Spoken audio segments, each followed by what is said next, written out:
Buonasera cari telespettatori, ben ritrovati con noi e con i nostri ospiti. E incominciamo la serata in modo particolare cercando di darvi delle spiegazioni di alcune dinamiche economiche e internazionali, di politica internazionale, che tengono tutti un po' con il fiato sospeso. Allora, il nostro esperto per incominciare la serata è l'avvocato Fabrizio Marrella, professore ordinario di diritto internazionale e diritto commerciale internazionale. Ben ritrovato, professore. Grazie dell'invito, grazie. Grazie a lei. Allora, un'esperienza ormai consolidata in questi ambiti delle dinamiche internazionali, che più passa il tempo più diventa difficile districarsi in questi meccanismi che si stanno muovendo, e più diventa difficile anche per le persone capire se certi meccanismi che si vanno ad instaurare sono corretti oppure no, perché sempre danneggiano, favoriscono una parte e danneggiano l'altra. Noi incominciamo con il Mercosur, perché siamo freschi dalla sua approvazione, giusto? Era in sospeso da diversi anni, era in quiescenza, non se ne parlava. Allora aiutiamo i nostri telespettatori a capire che cos'è questo accordo. Allora, innanzitutto il Mercosur in realtà è stato istituito quasi 20 anni fa, sì. Ma diciamo il modello a cui si ispiravano questi paesi sudamericani era proprio il mercato unico dell'Unione Europea. Infatti è nata come area di libero scambio e poi si è sviluppata sempre di più fino a acquisire le caratteristiche che abbiamo. È un'area quindi economica di grande rilievo, perché c'è dentro il Brasile, l'Argentina, il Paraguay, insomma si contano con questo accordo tra Unione Europea e Mercosur un mercato di 700 milioni di persone, forse l'accordo più importante del mondo sì, in termini proprio di mercato, sicuramente il più importante del mondo per l'Unione Europea, perché poi sa, dall'altra parte del mondo c'è la Cina che ha fatto un altro accordo di libero scambio che potrebbe essere probabilmente di peso uguale o maggiore. È chiaro che però è un accordo commerciale, è un accordo quindi che è stato negoziato dall'Unione Europea, perché l'Unione Europea ha delle competenze esclusive, è bene ricordarlo. Senza Stati Uniti, proprio stiamo parlando dell'Unione Europea, quindi basta. Siamo noi europei con questi paesi dell'America Latina e è importante sottolineare che quindi non è solo l'Italia, perché quando poi si va a vedere le pieghe di questo accordo, chiaramente qualcuno è più contento, qualcuno è meno contento e questo avviene sia in termini di settore. Infatti Confindustria è più contenta di Confartigianato. Perché va ad agevolare i rapporti commerciali, no? Giusto? Quindi i rapporti sì, ecco, è bene puntualizzarlo, perché la parola commerciale è una parola ambigua in questo caso, non è in realtà è un accordo doganale, perché quello che abbiamo fatto è abbattere i dazi doganali che, pensate, senza questo accordo erano in media del 27%.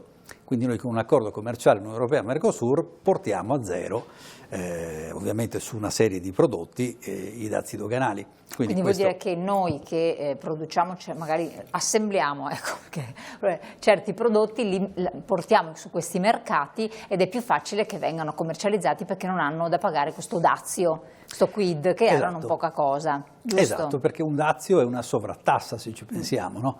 Se noi vendiamo un prodotto a 100 e il dazio all'importazione in Argentina supponiamo del 27%, quella cosa costa 127, almeno 127 in Argentina, quindi se noi quel 27 lo togliamo e lo portiamo a zero, abbiamo evidentemente facilitato gli scambi in maniera molto rilevante. È il contrario di quello che fa Trump, che invece alza i dazi perché non vuole ovviamente che le merci entrino negli Stati Uniti così facilmente, e noi invece abbiamo fatto una cosa in direzione reciproca, opposta. Quindi vuol dire che noi abbiamo facilità nel portare, ma anche i prodotti nell'entrare, certo, giusto? Certo. Quindi, ecco questo perché è quello che crea qualche problema. E infatti poi quando se si abbattono queste barriere, appunto questi muri, queste muraglie economiche, è chiaro che le merci cominciano a circolare liberamente e quindi chi è più forte in certi settori ne guadagna, chi è più debole ci perde. Chiaramente questo sarà favorevole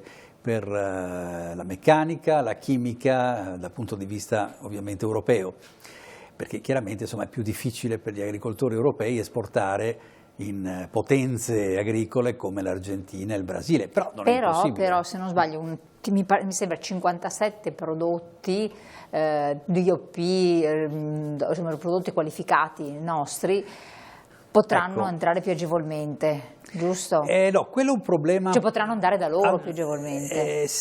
Quello è il problema fondamentale della tutela delle denominazioni di origine delle IGP, perché noi che siamo ovviamente i campioni poi dell'agroalimentare, abbiamo il grana padano, il prosecco, cioè tutti questi marchi particolari, l'olio d'oliva extravergine, eccetera, che in mancanza di un accordo internazionale rischiano di essere imitati. Quindi quello che è stato fatto in questo accordo è precisare appunto che la salvaguardia, insomma la salvezza di questi importanti marchi che abbiamo noi, in modo che non vengano imitati in quei paesi, perché diventa abbastanza facile. Poi addirittura potrebbe crearsi un incentivo per un produttore italiano, diciamo, meno serio, ad andare di là e a fare appunto il vino, a fare altre cose e poi a rivendere da di là. Quindi con questo particolare capitolo, che è la tutela dei IGP, DOP, eccetera, si è cercato di evitare questo. E poi ci sono delle clausole di salvaguardia speciale,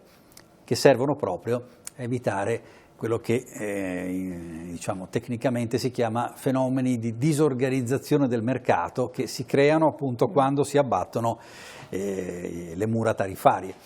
Per cui ecco, se ci fosse un aumento improvviso di prodotti agricoli dal Sud America verso l'Unione Europea, perché chiaramente ne hanno probabilmente più loro che noi, quello è il discorso.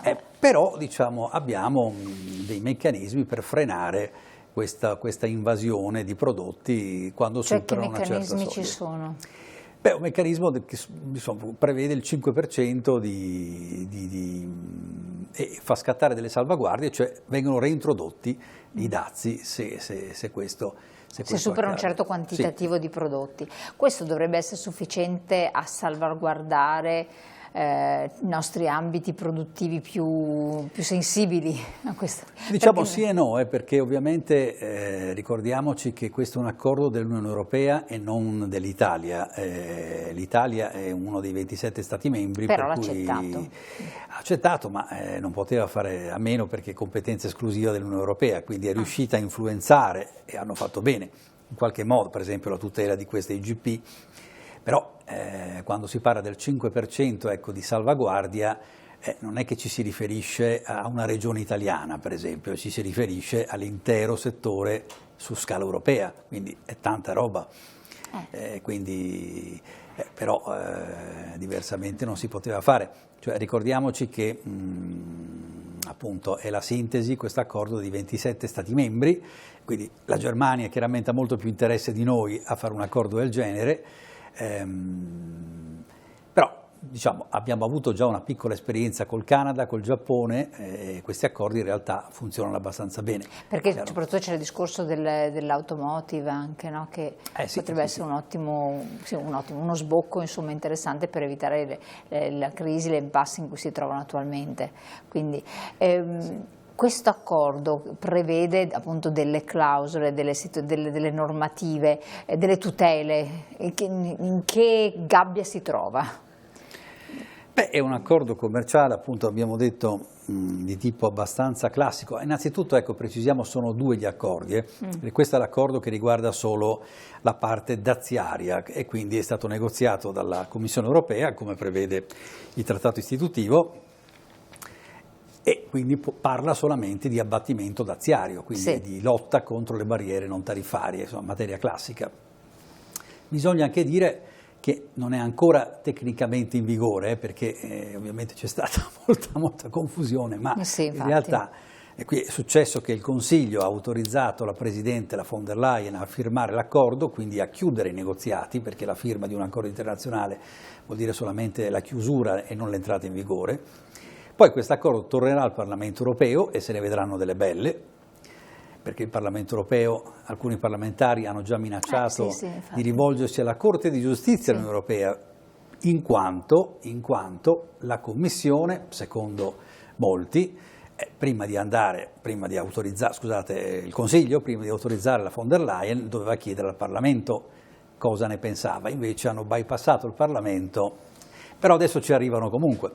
Ecco, quindi una volta che il Parlamento poi si sarà pronunciato, tornerà di nuovo al Consiglio e il Consiglio darà quello che volgarmente si chiama ratifica, ma in realtà è una sorta di approvazione finale. Ecco, in questo processo, come vedete, l'Italia non è che può paralizzare il sistema, perché la maggioranza, il Consiglio è a maggioranza qualificata, non è a maggioranza assoluta. Scusate, a maggioranza, cioè all'unanimità. Certo. Però c'è un secondo accordo che è collegato a questo e che è molto più vasto, perché riguarda anche gli investimenti, riguarda materie prime, mi pare anche. Materie prime, quindi è un accordo di partenariato economico ampissimo, centinaia di pagine per intenderci, non sono 2 righe. Quello però appunto richiederà la ratifica di 27 Stati membri e qui l'Italia in effetti potrà bloccarlo, se serve bloccarlo. Però attenzione che l'accordo commerciale è provvisoriamente in vigore e quindi entra... Quindi, ecco, cosa vuol dire questa cosa qui che è provvisoriamente in vigore? Cioè nel senso che noi da domani, ci dica lei da quando, potremo vedere... Quando il Consiglio, sentito il Parlamento, lo avrà approvato, esatto. Sempre che non vada in Corte di Giustizia, quindi insomma ce ne vorrà ancora qualche mesetto, diciamo così, entra provvisoriamente in vigore, vuol dire che si applica provvisoriamente fino a quando l'altro accordo, quello diciamo molto più grande, non verrà ratificato dai 27 Stati membri. Potrebbe andare avanti 20 anni questa provvisorietà. Questa provvisorietà. Sì. Ma quindi il panico che si è ingenerato in capo ad alcune associazioni di categoria che riguardano soprattutto il settore, se non sbaglio, dell'agricoltura, è giustificato oppure no? Perché dicono che si rischia che i nostri mercati vengano invasi da prodotti che non sono controllati, che non hanno una procedura o di protocolli rigidi come quelli europei, italiani, eccetera. È così o no? Sì, è parzialmente giustificato perché questi accordi commerciali riguardano i prodotti finiti, non riguardano i processi produttivi, quindi è molto più difficile andare a negoziare come devono essere fatti certi prodotti. Ci sono ovviamente in questo accordo anche qui delle clausole che fanno riferimento per esempio all'uso dei pesticidi, cioè a non usare i pesticidi, perché chiaramente i nostri prodotti agricoli sono molto regolati e ovviamente, come dicono anche in America, la regolazione ha un costo, però a vantaggio del consumatore ovviamente, che ha prodotti più della salute, di alta qualità. Mi sembra molto utile, ecco, che i nostri esponenti del settore agroalimentare puntino molto sull'etichettatura, sul Made in Italy, sull'origine, perché una volta chiarita l'origine e ovviamente enucleato il processo produttivo, il consumatore è in grado di conoscere che cosa compra. Però attenzione che questo non può, come dire, prevaricare l'interesse generale di questi accordi, che è quello di liberalizzare i mercati, cioè è quello di consentire ai consumatori europei, in questo caso, di avere più prodotti agricoli anche a un costo più basso, perché la politica... Calmierare quindi i mercati. Normalmente aumentando la quantità poi scendono anche i prezzi, quindi prodotti di qualità continueremo a farli, però ecco, ci sarà molta più concorrenza di prima. Ecco,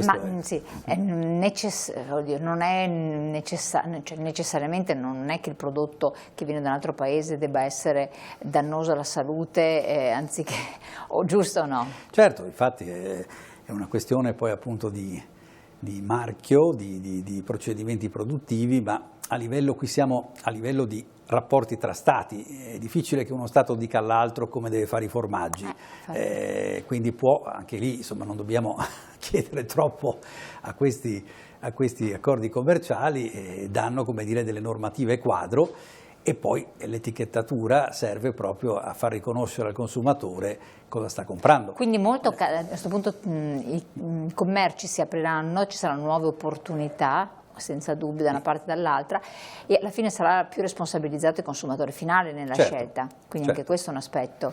E i prezzi penso che saranno sicuramente più bassi, e questo ovviamente non piace agli operatori del settore agroalimentare, i quali ovviamente con la politica agraria comunitaria hanno sempre avuto una certa protezione. Ecco, diciamo anche un'altra cosa a favore dei produttori dell'agroalimentare, perché è giusto dirla, non è solamente un mercato come gli altri, il mercato agroalimentare, cioè abbiamo ben capito dal dopoguerra dalla fine della seconda guerra mondiale ad oggi, che c'è anche una questione di cosiddetta food security, sicurezza alimentare, nel senso che in periodi di tensioni internazionali, di conflitti armati, non è che si può liberalizzare tutto e quindi importiamo tutti i beni alimentari dall'estero perché costano meno, cioè ci deve essere un equilibrio, quindi bisogna assolutamente elaborare degli strumenti, questo è il compito dei governi, in modo da salvaguardare le produzioni europee e quindi anche italiane. Ecco perché poi la von der Leyen parla di politica agraria comunitaria, di contributi, di ulteriori soldi che vengono dati per queste produzioni nazionali e nel contempo però aprire i mercati anche a una circolazione di beni esteri, quindi è un settore molto delicato questo. Ecco, secondo lei da giurista e avvocato come potranno esplicarsi queste tutele senza ledere il diritto di reciprocità, perché potrebbe essere la stessa cosa che succede a noi, quindi torniamo punto a capo. E bisogna come dire, sperimentare questo accordo e vedere appunto se la clausola di salvaguardia al 5% è sufficiente, però guardi, basta vedere cosa è avvenuto col tessile, perché il tessile ha subito una storia abbastanza parallela, prendere le vite parallele di Plutarco, anche col tessile non si voleva liberalizzare, no? C'era il terrore, però oggi come oggi ognuno di noi ha una maglietta fatta in Honduras. Anzi, è difficile trovarla che sia fatta in Italia. Appunto, quelle made in Italy costano di più e quindi uno sa che è più di qualità, però poi sono stati gli stessi italiani che sono andate le aziende italiane a delocalizzare. Quindi, non sarà un fenomeno molto diverso, anche se ovviamente l'agroalimentare è molto più delicato, perché il prosecco si può fare solo qua, non è che si può fare in Argentina, speriamo. Infatti. Allora, vedremo di queste situazioni, io lo interrompo un attimo, abbiamo la pubblicità qualche secondo, ma restate con noi perché poi parliamo di altre questioni internazionali estremamente importanti, delicate, che vanno comunque capite e comprese, quindi tra poco